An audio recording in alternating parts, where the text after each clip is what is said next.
Bismillahirrahmanirrahim. Assalamu alaikum dear students. I am Tanveer Abbas and you are watching your own channel Tanveer's Chemizone.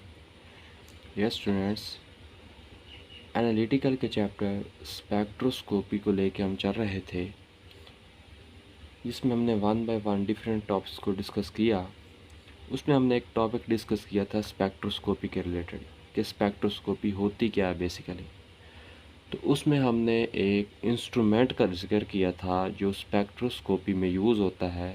आज हम उसी instrumentation को देखेंगे कि वो इंस्ट्रूमेंट कौन सा है, वर्क कैसे करता है, क्या क्या उसके पार्ट्स हैं। तो यानी कि आज हम उस इंस्ट्रूमेंट की प्रॉपर फीचर वगैरह को डिस्कस करेंगे। वो इंस्ट्रूमेंट हमारे पास था स्पेक्ट्रोफोटोमीटर। आज हम यानी कि उसी स्पेक्ट्रोफोटोमीटर को स्टडी करेंगे। Instruments used to measure the absorbance in UV or visible region is called UV visible spectrophotometer. Complete name इसका क्या है? UV विजिबल स्पेक्ट्रोफोटोमीटर इसको कहते हैं। किस वजह से? क्योंकि ये UV रीजन और विजिबल रीजन में अब्जॉर्बेंस को मेजर करता है। अब UV रीजन हमारे पास क्या है, उसकी रेंज क्या है? 200 to 400 नैनोमीटर, ये उसकी वेवलेंथ है। And visible region is from 400 to 800 nanometre, ये उसकी वेवलेंथ है। नेक्स्ट है spectrophotometer records the degree of absorption by a sample at different wavelengths and resulting plot of absorbance A versus wavelength is known as spectrum. अब spectrophotometer है जो हमारे पास, वो क्या करता है कि किसी भी सैंपल जो हमने लिया है उसकी डिफरेंट वेवलेंथ पे उसकी अब्जॉर्प्शन को चेक करेगा। ठीक है डियर स्टूडेंट्स, स्पेक्ट्रोफोटोमीटर क्या करेगा, जो भी हमने सैंपल लिया है उसकी डिफरेंट वेवलेंथ पे जाके उसकी अब्जॉर्बेंस को चेक करेगा, उसकी अब्जॉर्प्शन को चेक करेगा कि ये अपने अंदर कितनी लाइट को अब्जॉर्ब कर रहा है। ठीक है डियर स्टूडेंट्स, और फिर क्या करेगा, हमें रिज़ल्ट देगा, एक ग्राफ प्लॉट करेगा। वो ग्राफ कैसे होगा कि अब्जॉर्बेंस और वेवलेंथ के अगेंस्ट होगा वो ग्राफ, और उसको हम कहेंगे ये हमारे पास क्या है, स्पेक्ट्रम है। नेक्स्ट हमारे पास स्पेक्ट्रोफोटोमीटर की टाइप्स हैं। Spectrophotometer can be divided into two types. Number one है हमारे पास single beam spectrophotometer, number two है हमारे पास double beam spectrophotometer. Single beam spectrophotometer जिसमें लाइट की सिंगल लाइन होगी, एक बीम जाएगी लाइट की, और डबल बीम क्या होगा, इसमें लाइट की दोनों बीम ही जाएंगी। ठीक है जी, दोनों लाइंस होंगी, दो लाइट होंगी। Practically all UV visible spectrophotometer can process 5 essential component. यानी कि जो हमारे पास स्पेक्ट्रोफोटोमीटर है बेसिकली इसके 5 कंपोनेंट हैं, 5 इसके पार्ट्स हैं। पहला हमारे पास कौन सा है, रेडिएशन सोर्स। दूसरा हमारे पास कौन सा है, मोनोक्रोमेटर। तीसरा हमारे पास सैंपल सेल। 4 हमारे पास डिटेक्टर एंड 5 हमारे पास रिकॉर्डर। आज के लेक्चर में हम सिर्फ और सिर्फ रेडिएशन सोर्स को डिस्कस करेंगे। कौन से रेडिएशन के सोर्स हैं जिनसे रेडिएशन अमिट होंगी, लाइट अमिट होगी और आगे वहाँ पे जाएगी सैंपल के अंदर, वहाँ पे ऑब्जर्व होगी। आज हम सिर्फ किसको डिस्कस करने जा रहे हैं, रेडिएशन सोर्स को। डियर स्टूडेंट्स, पहला हमारे पास जो रेडिएशन सोर्स है वो है हाइड्रोजन डिस्चार्ज लैंप। सबसे पहले डियर स्टूडेंट्स, ये आपके सामने हाइड्रोजन डिस्चार्ज लैंप की एक डायग्राम शो हो रही है, एक फिगर शो हो रही है। इसको अच्छे से देखें, गौर से देखें। इसके बाद हम आगे इसको स्टडी करेंगे, क्योंकि जो चीज़ पढ़ी जाएगी वो आपके माइंड में बैठ जाएगी। पहले हमारे पास hydrogen discharge lamp. In these lamps a pair of electrodes is enclosed in a glass tube filled with hydrogen gas under relatively high pressure. इसमें क्या ये किया जाता है कि हमारे पास एक ग्लास ट्यूब होती है। उस ग्लास ट्यूब के अंदर, जैसे कि अभी आपने देखा है ग्लास ट्यूब थी, इसके अंदर इलेक्ट्रोड्स का एक पेयर को हम करेंगे सेट, और सेट करने के बाद उसके अंदर हम हाइड्रोजन गैस को फिल कर देंगे। रिलेटिवली प्रेशर यानी कि जितना वो ग्लास हमारे पास उस प्रेशर को ऑब्जर्व कर, यानी कि प्रेशर को बेयर कर सकता है, उतना ही प्रेशर हम रखेंगे। उससे प्रेशर ज़्यादा नहीं करेंगे, अदरवाइज़ वो ग्लास ब्रस्ट कर सकता है। अच्छा, when a high voltage current is passed through the electrodes, the discharge of electrons occur and the molecules of hydrogen excited which cause emission of UV radiation। जब इस हाइड्रोजन डिस्चार्ज लैंप के अंदर हम उन इलेक्ट्रोड में से electric current pass करेंगे, electric current pass करने से वहाँ पे हमारे पास जो इलेक्ट्रोड हैं उनसे इलेक्ट्रॉन डिस्चार्ज होंगे, इलेक्ट्रॉन निकलेंगे। जब वो निकलेंगे वो जाएंगे किसके पास, आगे क्या है हमारे पास, हाइड्रोजन गैस है। हाइड्रोजन गैस को कर देंगे एक्साइट। जब हाइड्रोजन गैस एक्साइट होगी तो हमारे पास क्या होगा, यूवी रेडिएशन की हमारे पास क्या होगी, एमिशन होगी, वहाँ से यूवी रेडिएशन निकलेंगी। अच्छा, इट इज़ कंटिन्यूस सोर्स। ये हाइड्रोजन डिस्चार्ज लैंप हमारे पास क्या है, कंटिन्यूस सोर्स है। It covers the range of 160 to 375 nanometre. ये इतनी वेवलेंथ की रेडिएशन को ये कवर करेगा। It is stable, robust and widely use. ये स्टेबल है, रोबस्ट है एंड वाइडली यूज है। Robust mean powerful. नेक्स्ट है हमारे पास ड्यूट्रियम डिस्चार्ज लैम्प। ड्यूट्रियम आपको पता है डियर स्टूडेंट्स, हाइड्रोजन के आइसोटोप्स हैं, ड्यूट्रियम, प्रोटियम, ड्यूट्रियम, ट्रीटियम। तो उसमें से ये भी हाइड्रोजन के एक आइसोटोप के तौर पे यूज़ हो रहा है ड्यूट्रियम। इसका क्या, it is similar to hydrogen discharge lamp but deuterium is filled in place of hydrogen. जैसा कि हमारे पास हाइड्रोजन डिस्चार्ज लैम्प था, ये भी वैसे ही है, लेकिन इसमें क्या किया जाता है कि हाइड्रोजन की जगह कौन सी गैस हम फिल करते हैं, ड्यूट्रियम। ये आपके सामने इसकी एक फ़िगर शो हो रही है, यहाँ पे आप इसको अच्छे से देखें किस तरीके से आपको लग रही है। नेक्स्ट इसका हम पढ़ते हैं कि यह इसका वर्क कैसे है, ये क्या करता है।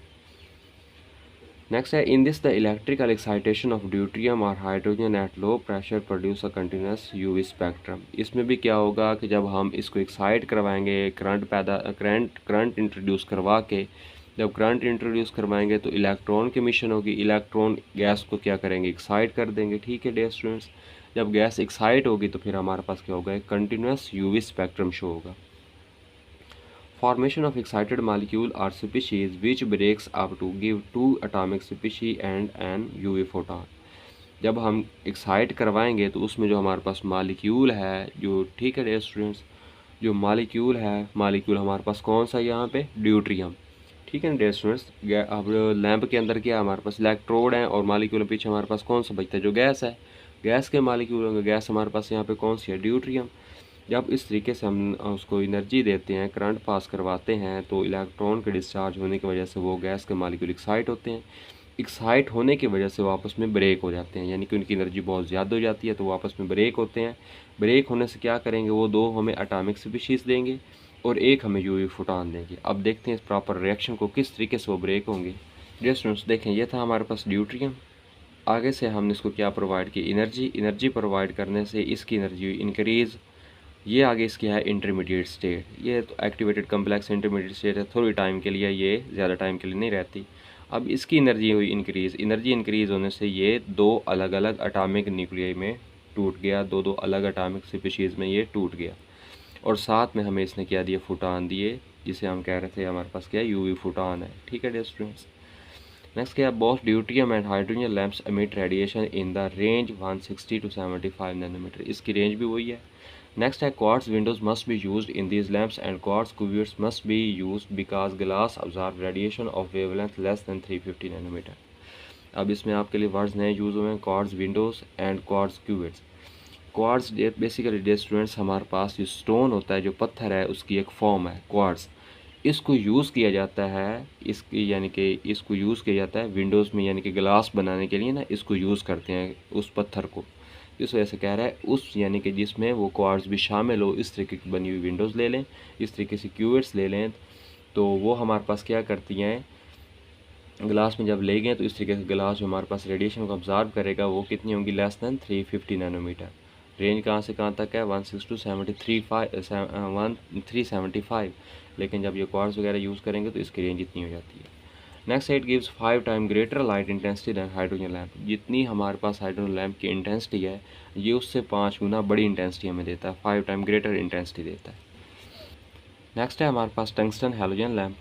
It's construction similar to household lamp. जैसे हमारे पास घर का लैम्प बना हुआ है, वैसे ही इसकी कंस्ट्रक्शन है। इसकी भी डायग्राम आप देखें, आपको ये शो हो जाएगा, पता चल रहा है कि ये किस तरीके से बना हुआ है। लाइक जैसे कि हमारे पास हाउस होल्ड लैम्प होता है, जैसे हमारे घरों में लैम्प होता है, ये वैसे ही बना हुआ है। ठीक है डियर स्टूडेंट्स, अच्छे से इसको ऑब्जर्व करें। नेक्स्ट इसका फंक्शन देखते हैं। The bulb contains a filament of tungsten fixed in evacuated condition and then filled with inert gas.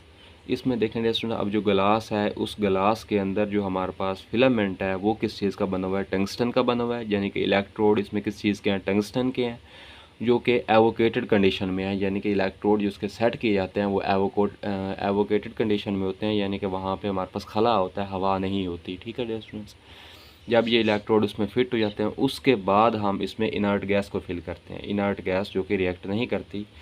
अच्छा, the filament can be heated up to 3000 K beyond this tungsten start सब्लिमेटिंग।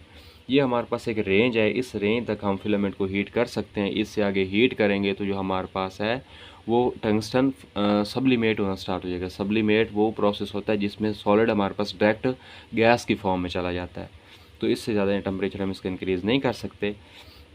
To prevent this along with inert gas some amount of halogen is introduce.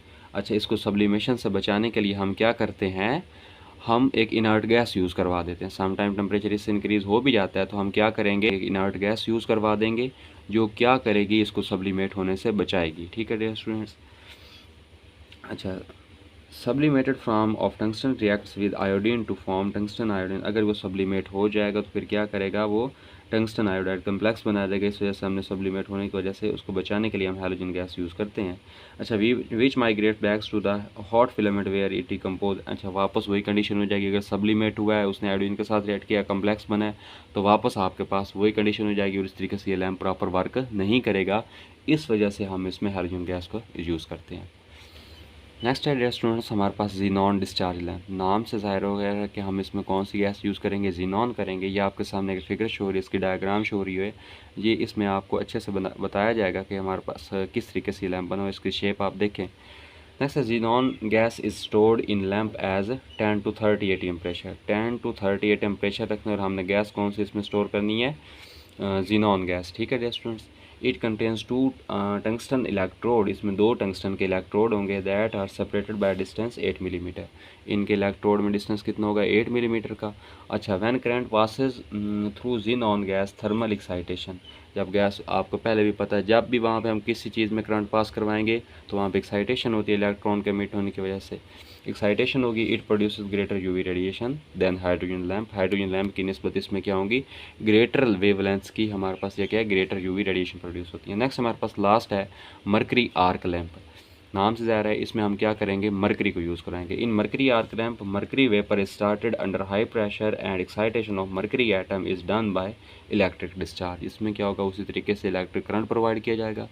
Electric current provide करने से क्या होगा, mercury के molecule excite करेंगे, तो excite होने से क्या होगी, एमिशन होगी। एमिशन होने से हमारे पास क्या होगा, वहाँ पे लाइट शो होगी। डियर स्टूडेंट्स, आई होप कि आपको इसके अच्छे से समझ आ गई होगी। ये मरकरी आर्क लैम्प की भी आप डायग्राम देखें। डायग्राम देखने से आपको इसका अच्छे से पता चल जाएगा कि हमारे पास ये लैम्प किस तरह का होता है। ये मैक्सिमम लैम्प्स आपने देखे हुए भी हैं, ये हमारे हाउस होल्ड यूज़ में होते हैं। तो डियर स्टूडेंट्स, अगर इसके रिलेटेड आपको कोई भी क्वेश्चन हो तो कमेंट्स बॉक्स में आप क्वेश्चन कर सकते हैं। नेक्स्ट इसमें हम स्पेक्ट्रोफोटोमीटर के नेक्स्ट पार्ट्स हैं, जो मोनोक्रोमेटर है या जो भी है, वो नेक्स्ट हम देखेंगे। बाकी चैनल को सब्सक्राइब करना, वीडियो को लाइक और शेयर करना बिल्कुल ना भूलें। जज़ाकल्लाह, अल्लाह हाफ़िज़।